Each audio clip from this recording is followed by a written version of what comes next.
and welcome everyone. Today we'll be discussing about portopulmonary hypertension. Now what is this? It is a type of pulmonary arterial hypertension that occurs in patients with portal hypertension, commonly seen in patients with liver disease including those with cirrhosis. The 5 to 10% patients with PH and 2 to 10% patients with portal hypertension develop this condition. It is particularly important in patients being evaluated or undergoing liver transplant, as it affects their prognosis before, during and after transplant. Uh, Regarding pulmonary hypertension, it was originally defined in 1973 as mean pulmonary arterial pressure, which is more than 25 at rest. Defined again in 2012 as more than 20 for precapillary, that is mainly pulmonary vascular disease but not due to left heart disease. Additional criteria like pulmonary artery wedge pressure less than 15 and vascular resistance more than 2 Woods unit was used. Now, why these extra criteria is because this helps distinguish true lung vessel disease from high pressure from the left side of the heart causing the problem. Okay. Now, what is the portopulmonary hypertension? Portal hypertension, common in cirrhosis, means increased pressure between the portal vein and the inferior vena cava. The hemodynamic definitions are hepatic venous pressure gradient up to 5 millimeters of mercury, transplaneic pressure more than 15 millimeters mercury, portal vein pressure more than 21. Cirrhotic patients with portal hypertension may develop pulmonary hypertension due to the hyperdynamic state because of this high flow. Now, the fluid overload and frequent blood clots. What is portopulmonary hypertension? It occurs in pulmonary hypertension, develops in patients with portal hypertension with or without a chronic history of liver disease. Associated liver conditions are periportal fibrosis, portal vein thrombosis, hepatic vein sclerosis, and congenital portal anomalies. The condition is classified as group 1 pulmonary hypertension in the latest classification, same as primary PAH. The risk stratification and treatment is, despite changes in the pulmonary hypertension definitions over time, the way we assess risk and treat portopulmonary hypertension is same as other pulmonary hypertensions. Regarding the prevalence, it occurs in around 2 to 10% of the patients with portal hypertension, makes up 5 to 10% of all cases of pulmonary hypertension. The exact rate may vary depending on the population difference and how the portopulmonary hypertension is defined, the various cutoffs that are used. The risk factors being autoimmune hepatitis, female sex increase the risk of this condition. There is no clear correlation between the severity of the liver dysfunction, that is how bad the liver is, or the venous pressures and the risk of PH developing. If you look at the clinical impact, the portopulmonary hypertension can lead to right-sided heart failure, increase the risk of death. Patients with this condition have lower survival rates than patients with other forms of pulmonary hypertension. Survival rates, which is coming mainly from a study which was the REVEAL study, the 2-year survival was 67%, 5-year was 40%, idiopathic cases, the 2-year survival was 85%, 5 years was 64%, and lower survival in portopulmonary hypertension may be due to deaths from liver disease, not just because of the pulmonary vascular diseases. Now, main pathophysiological mechanism is the blood flow obstruction, blockage in the pulmonary arteries due to the vasoconstriction, that is narrowing of the vessels, proliferation of the endothelial and the smooth muscle cells, platelet aggregation and clot formation. Key mediators here being endothelin 1, which is a vasoconstrictor circulating estrogens, particularly genetically susceptible people. The deficiency of prostacyclin synthetase in the lung endothelium reduces the vasodilation. Now, what is the role of liver? Portal hypertension and cirrhosis lead to splenic vasodilation and the formation of shunts. Now, bypassing of the liver metabolism, which is harmful substances and vasoactive molecules are able to reach the lungs, which should have been deactivated by the liver. This causes an imbalance, more vasoconstrictors, few vasodilators, and this leads to a very high pulmonary vascular resistance. The result is an ongoing injury and remodeling of the pulmonary arteries, causing poor blood flow and thrombosis. Molecular and genetic factors are also there. The genetic susceptibility is seen in only minority of the cases, that is 4 to 15% of cirrhotic patients with portal hypertension develop this condition, suggesting there must be some kind of a genetic predisposition. It is BNP2 gene where a mutation is seen in up to 40% of the idiopathic cases, which reduces the level of bone morphogenic protein receptor 2, leading to abnormal vessel growth and pH. Hormonal factors like we have already discussed, estrogen metabolism gene variants are linked with increased risk, particularly for women. Bacterial endotoxins like lipopolysaccharides from the gut bacteria may reach the lungs, activate the toll-like receptor, leading to inflammation and vessel injury. BMP 9 and 10 are produced by the liver and right atrium. Decreased levels or abnormal signaling may also contribute to pH. Why not everyone develops this? Now, one very important thing is that most cirrhotic patients do not actually have this condition, emphasizing that there must be something genetic or environmental to make this condition happen. Regarding the classification, it comes as group 1, and the other groups we have already discussed in the other videos.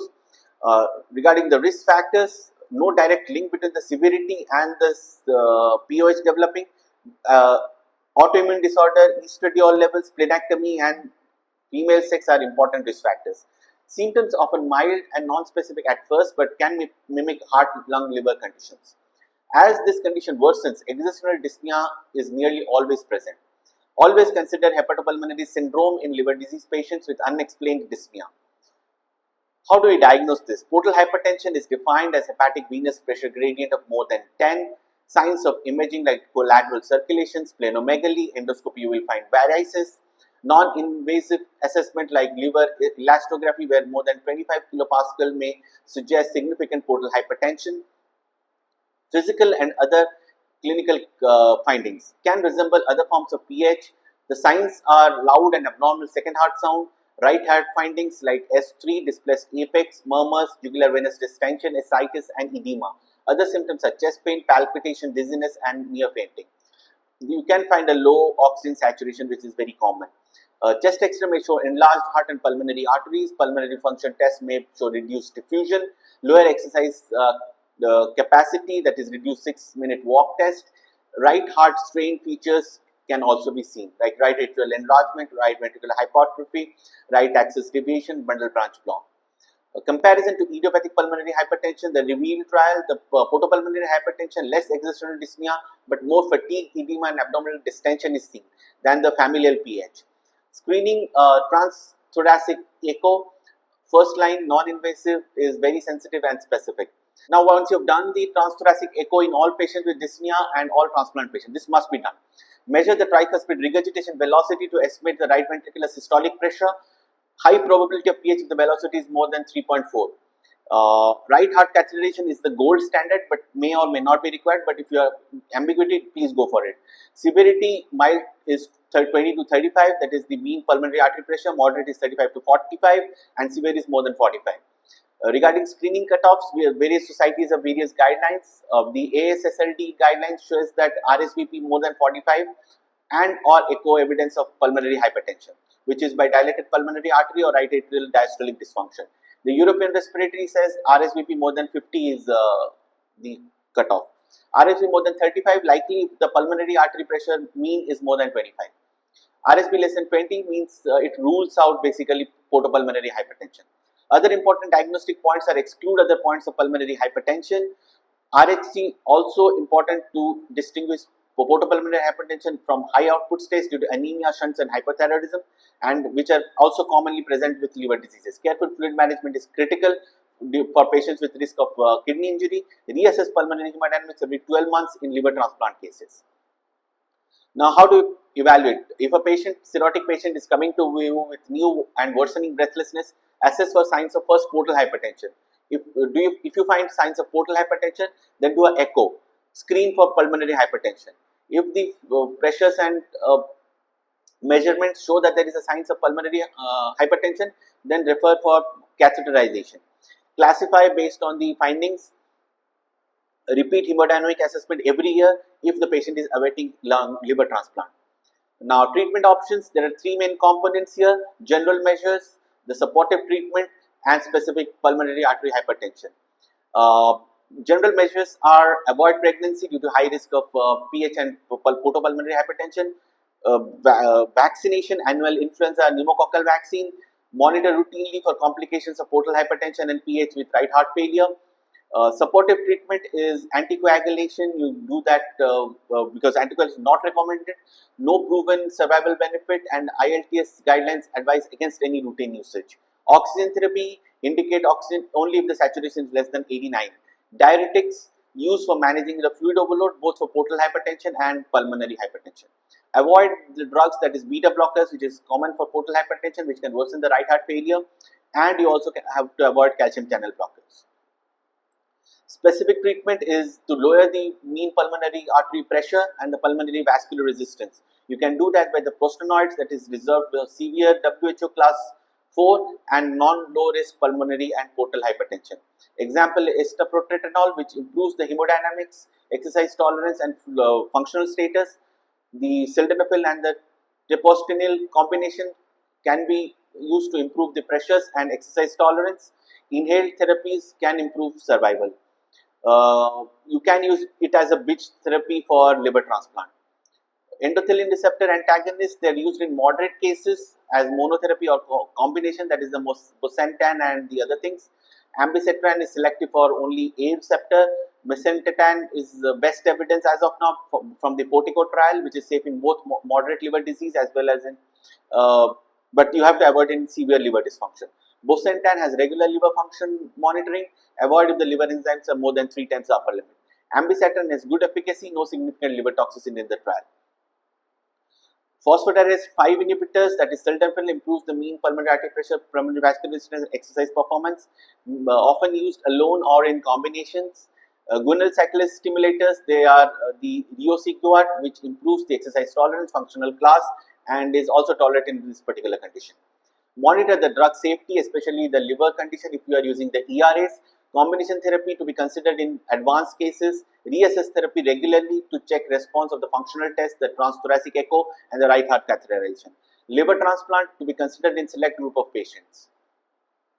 Now, overall prognostication for this patient. Portopulmonary hypertension has poor natural prognosis compared to the idiopathic. Both pulmonary arterial hypertension and orthotopic liver transplant are the main treatments which are available right now. Factors affecting survival are the severity of the liver disease and when you are doing this particular condition. Starting the pH specific treatment within 6 months of diagnosis does not drastically change the disease natural cause. Transplant remains the main thing. 1, 3 and 5 year survival are 75, 55 and 34%. Regarding the impact of liver transplant, the orthostatic liver transplant significantly improves survival only in patients with well controlled pulmonary pressures. That is the mean pulmonary pressure less than 35 or vascular resistance less than 3. Transplant is not recommended above 50 and in whom the pressures cannot be reduced below 40 with all therapies. During and after surgery, portopulmonary hypertension increases the risk of cardiovascular collapse, and intensive intraoperative monitoring and management of the drugs, even ECMO can be required. Survival data, untreated, the condition has a 1 year survival of 35 to 46, 5 year of only 4 to 14%. With treatment, 5 year survival can improve to almost 50%. The post-transplant survival is quite high, 6 months is 80%, 1 year is up to 90% and 3 years is 83%, 5 years is as high as 80%. Survival after liver transplant in the portopulmonary hypertension is equal or better than other common liver diseases like autoimmune and alcoholic and fatty. Predictors of poor outcome are advanced stage, presence of ascites, baseline PVR, high severe liver dysfunction, absence of vasodilator therapy before or after OLT versus prognosis. Response to OLT, OLT can cure the portal hypertension and reverse the portopulmonary hypertension in a significant percent. 18 to 55% may still require pH medications after the OLT. Persistent pH after OLT may indicate irreversible vascular damage. Guideline recommendation is that OLT is considered for patients with mild and those with mean pulmonary artery pressure less than 35 and PVR less than 3. Mild exception points may be awarded to patients with good hemodynamic response. Vasodilator therapy is recommended as a bridge to transplant and those with immediate transplant conditions. Best survival is seen in portopulmonary hypertension is treated early with vasodilators and achieve good control of portal hypertension, then undergo the transplant. All portopulmonary hypertension considered for transplant should first be treated with vasodilators. Untreated or poorly controlled condition is having very high mortality even with transplant. Regular re-evaluation of the right heart catheterization is crucial in those patients. Multidisciplinary approach and close monitoring is very, very important. Thank you for your patience.